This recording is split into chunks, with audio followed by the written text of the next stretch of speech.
Shalom kekasih Kristus dimanapun saudara berada. Firman Tuhan hari ini saya ambil dalam kitab Keluaran pasal yang ke-15 ayat 22 sampai 26. Demikian bunyi firman Tuhan. Di Mara dan di Elim, Musa menyuruh orang Israel berangkat dari laut Teberau, lalu mereka pergi ke padang gurun Syur. 3 hari lamanya mereka berjalan di padang gurun itu dengan tidak mendapat air. Sampailah mereka ke Mara, tetapi mereka tidak dapat meminum air yang di Mara itu, karena pahit rasanya. Itulah sebabnya dinamai orang tempat itu Mara. Lalu bersungut-sungutlah bangsa itu kepada Musa. Kata mereka, "Apakah yang akan kami minum?" Musa berseru-seru kepada Tuhan, dan Tuhan menunjukkan kepadanya sepotong kayu. Musa melemparkan kayu itu ke dalam air, lalu air itu menjadi manis.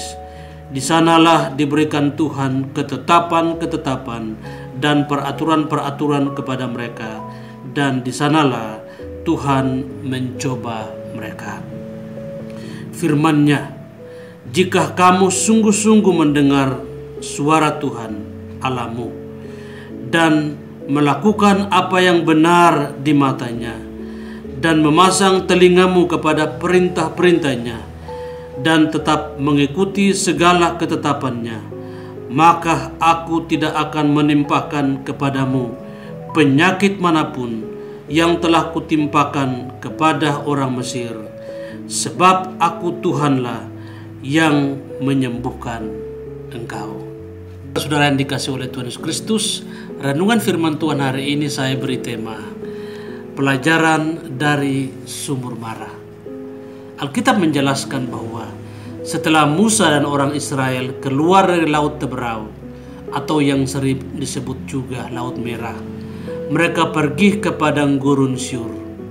3 hari lamanya mereka ada di padang gurun itu, tetapi tidak ada air untuk diminum. Setelah tiba di satu tempat yang bernama Mara, Mara dalam bahasa Ibrani artinya pahit, mereka menemukan sebuah sumur, tetapi airnya tidak bisa diminum karena rasanya pahit. Melihat keadaan tanpa air yang baik untuk diminum, orang Israel kemudian bersungut-sungut kepada Musa. "Musa, apakah yang akan kami minum?" Kemudian Musa berseru-seru kepada Tuhan, dan Tuhan menunjukkan sepotong kayu kepada Musa, dan Musa melemparkan kayu tersebut ke dalam sumur, dan air yang tadinya pahit berubah menjadi manis. Kemudian orang-orang Israel bisa minum dari sumur itu. Setelah mereka minum air dari sumur itu, datanglah firman Tuhan kepada orang Israel, "Jika kamu sungguh-sungguh mendengar suara Tuhan dan melakukan apa yang benar di matanya, dan memasang telingamu kepada perintahnya, dan tetap mengikuti segala ketetapannya, maka aku," kata Tuhan, "tidak akan menimpahkan kepadamu penyakit manapun yang telah kutimpahkan kepada orang Mesir, sebab akulah Tuhan yang menyembuhkan engkau." Kekasih Tuhan, pelajaran apa yang bisa kita ambil dari peristiwa di sumur Mara ini? Yang pertama, pertolongan Tuhan selalu tepat waktu. Kadang pertolongan Tuhan itu tidak terlalu cepat dan tidak juga terlalu lambat, tetapi selalu tepat waktu. 3 hari orang Israel berjalan di padang gurun Syur dalam keadaan panas, dalam keadaan yang haus, tanpa air untuk diminum. Tuhan tidak memberikan mereka air minum di hari yang pertama atau di hari yang kedua, tetapi di hari yang ketiga mereka menemukan sumur. Jemaat yang dikasihi oleh Tuhan Yesus Kristus, Tuhan melihat bahwa orang Israel berjalan 3 hari sudah pasti sangat membutuhkan air untuk diminum. ketika mereka benar-benar membutuhkan air itu, mujizat Tuhan terjadi. Mereka menemukan sebuah sumur Mara namanya. Disitulah Tuhan menyatakan kuasanya, Tuhan menyatakan mujizatnya, dan orang Israel bisa minum air dari sumur itu. Itu berarti pertolongan Tuhan selalu tepat pada waktunya. Jemaat yang dikasihi oleh Tuhan Yesus Kristus, orang Israel harus mengalami yang namanya latihan kesabaran dan latihan iman untuk tetap percaya bahwa Tuhan yang telah membawa mereka keluar dari Mesir akan setia bertanggung jawab atas kehidupan mereka. Pelajaran yang kedua dari topik ini adalah Tuhan berkuasa mengubah keadaan yang pahit menjadi manis. Musa adalah manusia biasa yang tidak punya kuasa atau kekuatan untuk bisa mengubah air yang pahit menjadi manis. Sehingga ketika orang Israel bersungut-sungut dan minta air minum kepada Musa, yang Musa lakukan adalah berseru-seru kepada Tuhan. Musa memohon kepada Tuhan karena Musa tahu bahwa hanya Tuhan yang sanggup mengubah air yang pahit menjadi manis.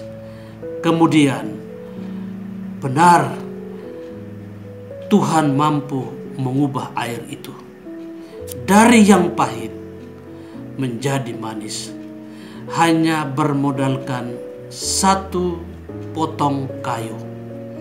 Musa lemparkan kayu itu, kemudian air dalam sumur itu seketika itu juga berubah menjadi manis. Tuhan berkuasa untuk mengubah sesuatu yang pahit menjadi manis. Jemaat yang dikasihi oleh Tuhan Yesus Kristus, sebagaimana Tuhan mengubah air yang pahit menjadi manis, begitu juga kita harus percaya bahwa Tuhan bisa mengubah kehidupan kita yang pahit menjadi manis. Sudah saatnya kita tanggalkan segala hal-hal yang pahit dalam hidup kita. Hati yang pahit, kehidupan yang pahit. Karena selain tidak berkenan di hadapan Tuhan, kita tidak mungkin bisa memberkati orang lain jika hati kita pahit atau kehidupan kita pahit. Kita hanya bisa memberkati orang lain atau menjadi berkat bagi orang lain kalau hidup kita baik, hidup kita manis, sebagaimana Tuhan mengubah air yang pahit menjadi manis sehingga bisa diminum oleh orang-orang Israel. Pelajaran yang ketiga dari sumur Mara. Peristiwa ini mengingatkan kita untuk sungguh-sungguh taat kepada Tuhan. Tuhan menunjukkan sepotong kayu kepada Musa dan Musa melemparkan kayu itu ke dalam air. Seketika itu juga air yang pahit berubah menjadi manis dan bisa diminum oleh orang Israel. Setelah mereka minum air tersebut, datanglah firman Tuhan terdapat dalam ayat yang ke-26 untuk mengingatkan orang-orang Israel supaya mereka sungguh-sungguh mendengar suara Tuhan, melakukan apa yang benar di hadapan Tuhan, melakukan perintah-perintahnya, dan mengikuti segala ketetapan Tuhan. Mengubah air yang pahit menjadi manis atau mujizat apapun Tuhan bisa lakukan, asalkan kita sungguh-sungguh taat kepadanya dan melakukan perintah-perintah Tuhan. 3 hal yang kita pelajari dari peristiwa di sumur Bara. Yang pertama, pertolongan Tuhan selalu tepat waktu. Dan yang kedua, Tuhan berkuasa mengubah keadaan yang pahit menjadi manis. Dan yang ketiga, mengingatkan kita untuk sungguh-sungguh taat kepada Tuhan.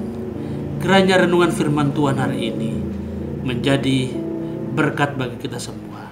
Tanggalkan segala yang pahit, miliki hal-hal yang baik, hal-hal yang manis, yang berkenan kepada Tuhan, dan juga bisa memberkati orang lain agar nama Tuhan dipuji dan dipermuliakan.